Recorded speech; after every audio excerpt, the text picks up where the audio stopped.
Hello friends, स्वागत है आपका मेरे यूट्यूब चैनल देसी जी के ट्रिक में। और दोस्तों, आज हम हिस्ट्री का तीसरा चैप्टर पढ़ेंगे, मानव की उत्पत्ति।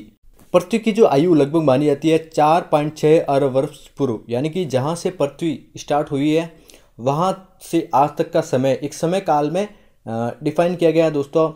और ये समय है जो युगों में बटा है, जिसमें 4 युग या प्राथमिक युग, द्वितीयक युग, तृतीयक युग और चतुर्थ युग। और तृतीयक युग में ही मानव की उत्पत्ति हुई है दोस्तों। तो दोस्तों, पहले जो मानव था एक वानर रूप में था, ठीक है। और मानव की उत्पत्ति है वो तीसरे युग के प्लाइसन काल में हुई है दोस्तों। और जो वानर था उसको कहेंगे हम प्राइमेट। और जो स्टार्टिंग से जो वानर हुआ था, जो अफ्रीका में मिला था, जो कि हमारे मानव कर्मिक विकास को दर्शाता है। तो पहला जो था वानर, उसे कहते थे रामापिथेकस, जो कि अफ्रीका में निवास करता था। जो ये रामापिथेकस वानर है वो 2 भागों में विभाजित हो गया। एक जंगल की तरफ गए और दूसरे मैदानी भाग में, ठीक है। जंगल की तरफ गए वो कहलाए महाकपि, यानी कि वानर ही कहलाए वो तो।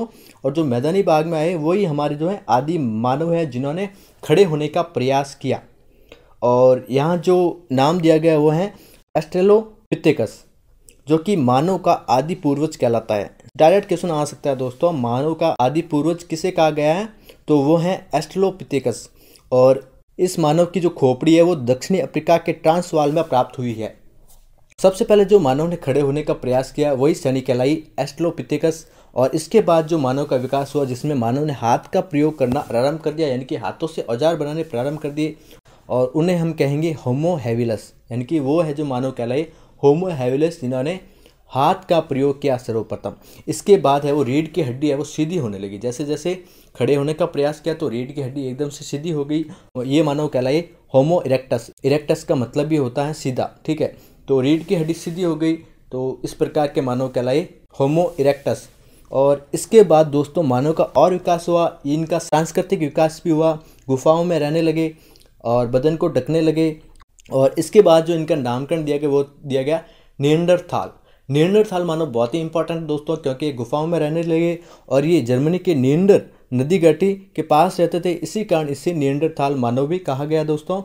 और ये है जो खाने की चीज़ों का यूज करने लगे और गुफा में रहने लगे दोस्तों। इसके बाद दोस्तों एक है क्रो-मैग्नम मानव, जिसमें सबसे अधिक मस्तिष्क क्षमता, यानी कि बहुत ही बुद्धिमान थे क्रो-मैग्नम मानव।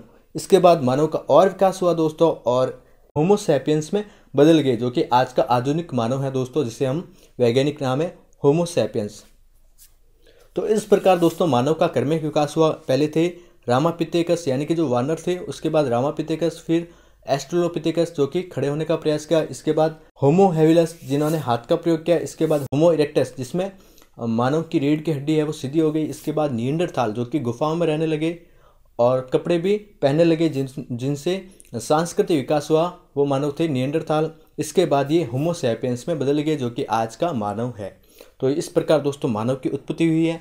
अगले वीडियो में दोस्तों हम पढ़ने वाले हैं पाषाण काल के बारे में, जो कि चतुर्थ युग में इसका प्रारंभ हुआ, प्लेस्टोसिन काल में। तो इसको हम दोस्तों डिटेल से पढ़ेंगे दोस्तों। अगर दोस्तों आपको मेरी आज की वीडियो पसंद आई है तो इसे ज़रूर लाइक करें, शेयर करें और चैनल को सब्सक्राइब करें। धन्यवाद दोस्तों।